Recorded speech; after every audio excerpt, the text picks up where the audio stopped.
Welcome. Hello. Glad you're back this week for another session. I have a lot to share with you. We've had some great questions come in around accountability, and so I want to be sure that we get to those. And as people filter in, just know that you can ask any questions you want. You can leave it in the comments. If you put your questions in the comments, I'll be glad to address them. Love to know what you're thinking. Love to know where your challenges are, because my goal is to help you apply what it is that we've discovered around accountability to your life, to your business, to your community. And so your questions help with that. Don't hesitate to either put a question in the comment field that we can ask or answer today, or if you want, you can always email those questions to us, and you can send questions to pivotquestions.com, Pivot questions.com, and we'll answer those the following week on our live stream. So I want to thank you for being here, and I thought we would start off this week really have a lot I want to share with you, but I want to go back to something very core. What is accountability? Accountability is keeping your commitments to people. I have to start here because it seems like that we have so many challenges in our life, in our business, with the people around us, around accountability. And the reason we have those challenges is because not enough people have a fundamental grasp of what accountability is. So it's simply this: it is keeping your commitments to people. I see Joel Richardson has shown up here, Sheriff Joel Richardson, out of Amarillo in Canyon, Texas. Welcome. Glad you're here. And if you have any questions around accountability, don't hesitate to put them into the comment section. So keeping your commitments to people. Now, where do we want to go this week? This week, what I wanted to ask you is, where are you? Where are you? Now, this is critical that we get understanding around where we are, because we seem to be great at creating goals of where we want to be. But then the challenge becomes, how do we close the gap to get from where we are today to where we want to be? You know, it's like if you invited me to come over to your house for dinner, and I'm like, wow, that's a great idea. I love that. I'm going to come over. I'm going to, say, can you tell me how to get there? And you're going to ask me a question. And that question's probably going to be, where are you coming from? You cannot give me directions to get to your home unless you know where I'm coming from. Even if you open your phone up and you go into maps, it needs two critical pieces of information. Where are you going? Where are you coming from? That's what we need. And then success becomes closing that gap in between. So it's critical to know where we are. So let's look at this on the board. And if you haven't already, hopefully many of you have, I know. We've had thousands of people take the assessment. Feel free to take the free accountability quiz at amiaccountable.com, because that's going to give you insights about where you are with regards to accountability right now. Harjeet, welcome. Okay, here, this is what I want to look at today. This is the journey. This is the journey. Now, we've set down here this endpoint, and this endpoint is the goal. That's where we want to go. The goal is something that we can choose. And that goal can be to build accountability into our life. That goal can be to build accountability in the culture of organization. That goal can be with regards to getting a new home, building deeper relationships with your family and the community. We set many, many goals in our life. And so this applies whether we're looking at accountability or we're looking at anything. Christine says, I love this. She's sharing her score because she's taken the assessment. Awesome. Gina, welcome. Okay, so let's look at this. This is the journey. This is the goal. This is the starting point.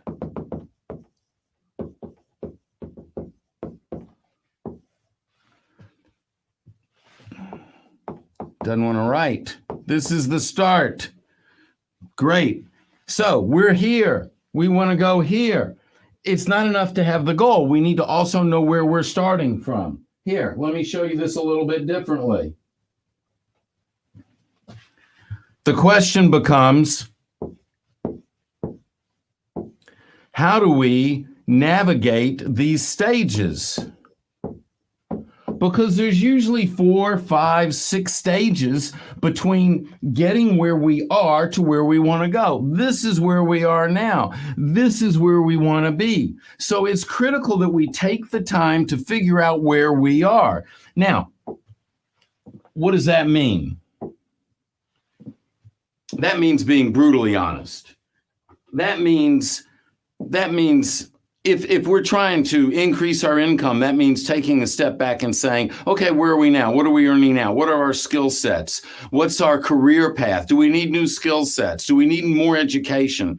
If we're trying to build accountability in our life, then what we need to do is find out where we are with regards to the 10 relational commitments that comprise accountability, because it's those 10 commitments that tell us where we are. Now, next week, just so you know in advance, we're going to deep dive on the 10 commitments that comprise what accountability really is. And I see Christine already took the assessment. I don't know, Gina, hi, I'm glad you're here. Thank you for being here.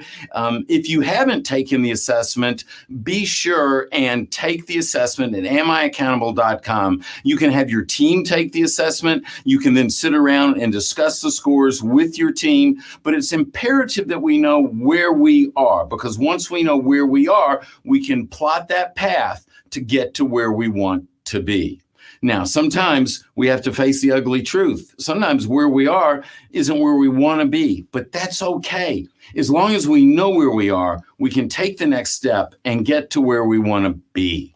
All right, so some questions came in this week, and I would like to address those questions with you, share them. How do you make people feel more accountable for from accountable to? And this was Jeffrey Gonzalez.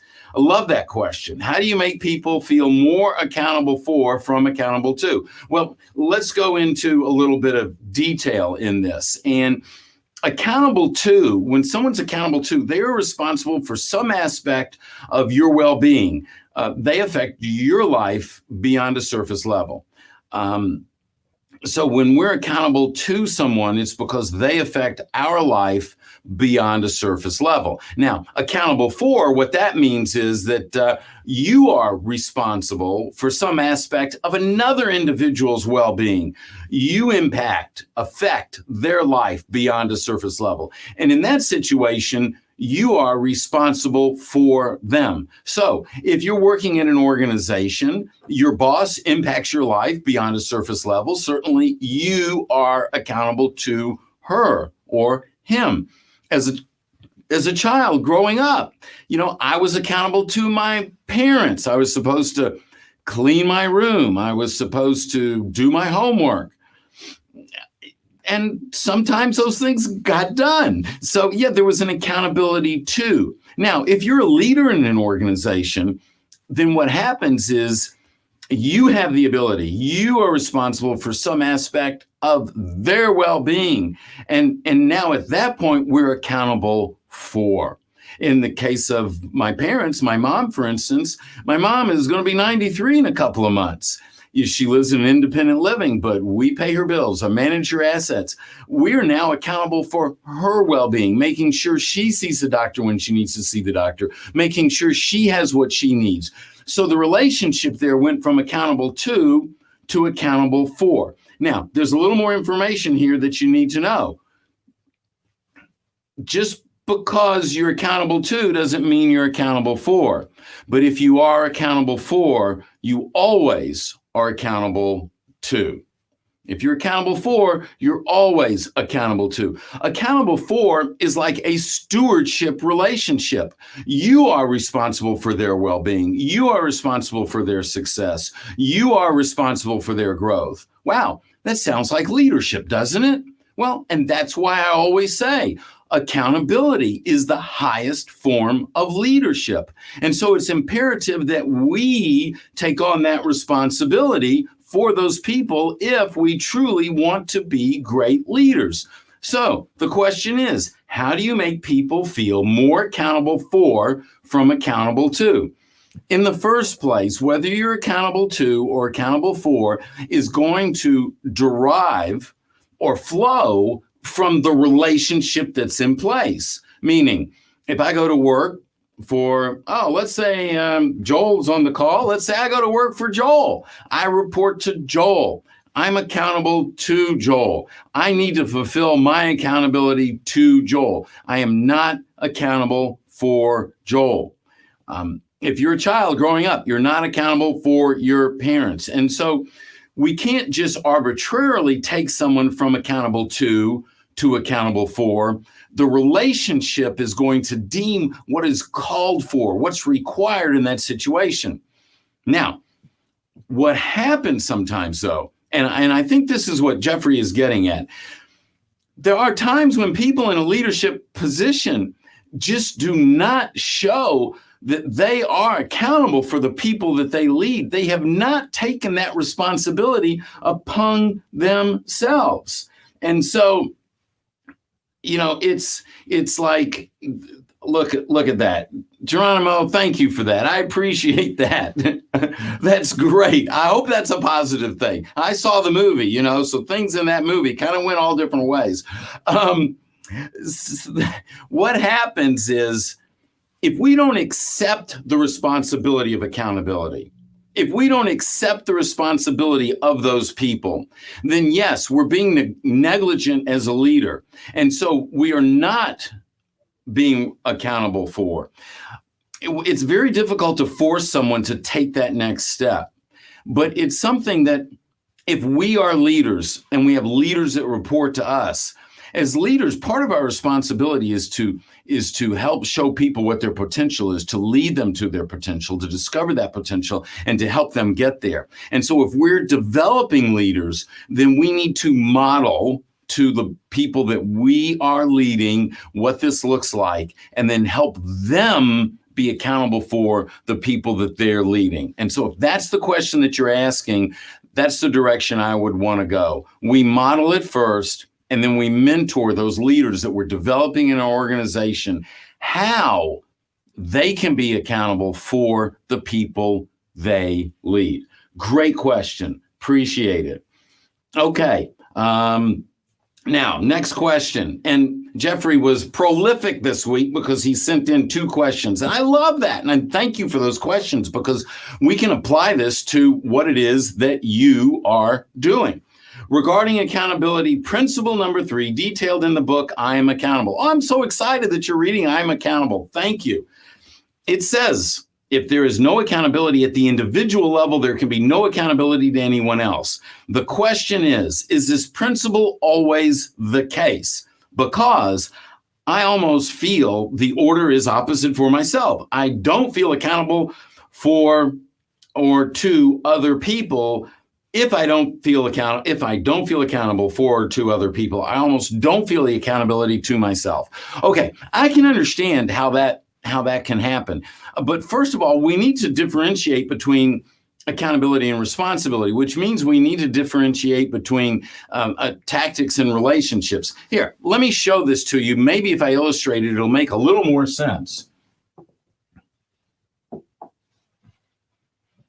All right. So what we're looking at is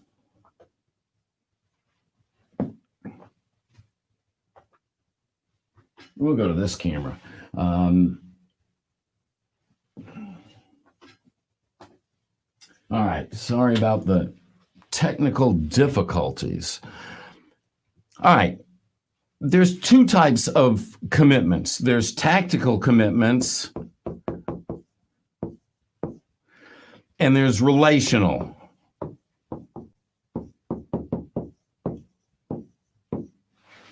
All right, now here's the key thing. Tactical commitments are spoken most of the time. I'll be there at 5. I'll get the report done. I'll clean out the squad car. Whatever it is, these are tactical in element. your job description is a list of tactical responsibilities. And so this is the difference between accountability. You're responsible for things. You're accountable to people. Tactical goes towards things. So there's tactical commitments. There's relational commitments. Now, tactical commitments go towards productivity.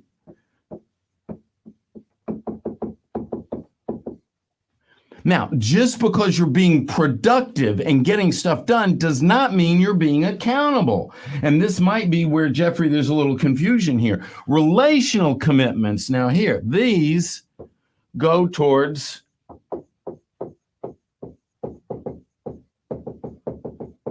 accountability. Well, everything's disappearing on the board today. We're going to fix that. There.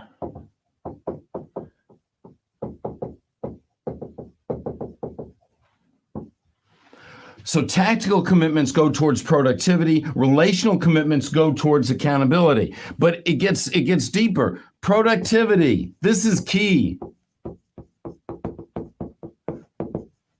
does not equal accountability.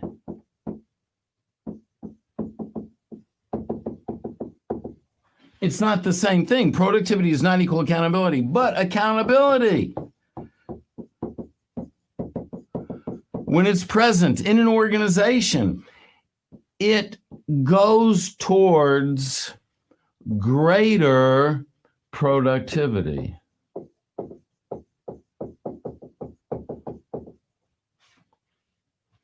Accountability goes towards greater productivity. Let me explain why that happens. The reason why that happens is because when people are accountable, they don't want to let you down. They want to get the job done. And so productivity is getting stuff done. Accountability is keeping your relational commitments to people. Commitments like a commitment to live the values, a commitment to stand by you when all hell breaks loose, a commitment to the truth, a commitment to it's all of us. And we're going to talk about these in depth next Wednesday, same time, 3:00 Eastern. And so that's why it does start with yourself. Accountability is like throwing a rock into the pond and these concentric circles, the ripples go out. If we don't take the responsibility, we don't take it on our shoulders to understand these commitments and then live these commitments, if it doesn't start with us, then I'm never going to be accountable to you. So I have to have this understanding, this fundamental groundwork of what these commitments, these relational commitments are, and I have to be living them myself in my life. Then I will make them and keep them with you. Remember, tactical commitments are spoken, but relational commitments, for the most part, are not spoken. What happens is that relational commitments are made and kept, and it goes back to actions speak louder than words. Let's see, there's some comments that come out. Well, I appreciate that. Thank you, everyone, for all the positive things you're saying about the books. It really does mean a lot to me. All right, so accountability starts with us. It starts with us understanding what the relational commitments are, and then it moves out from there, from those commitments to building relationships with people so that you create a situation where you as a leader are accountable to others first, and then they are inspired to want to be accountable back. That's how accountability works. It always starts with us, the leader. Okay, listen, if you have not taken the free accountability quiz, it's going to take you 2 minutes. Go to amiaccountable.com, take that quiz, because I want you to know where you are now. And that quiz is going to measure these 10 relational commitments that I mentioned today. And we're going to talk about those in more detail next week. Get your results, bring your results back. And so we can talk about it and work on it. Next, every Wednesday, 3:00 Eastern time, you can do the math from there.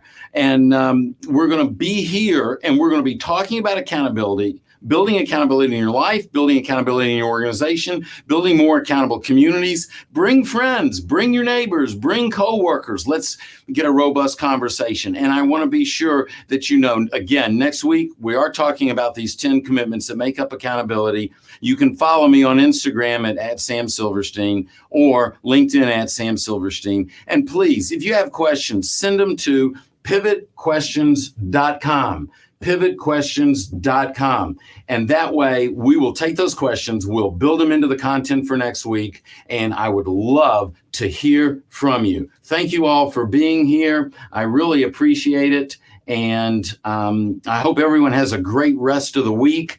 I love hearing from you. Stay in touch. And remember, accountability is the highest form of leadership. Stay well.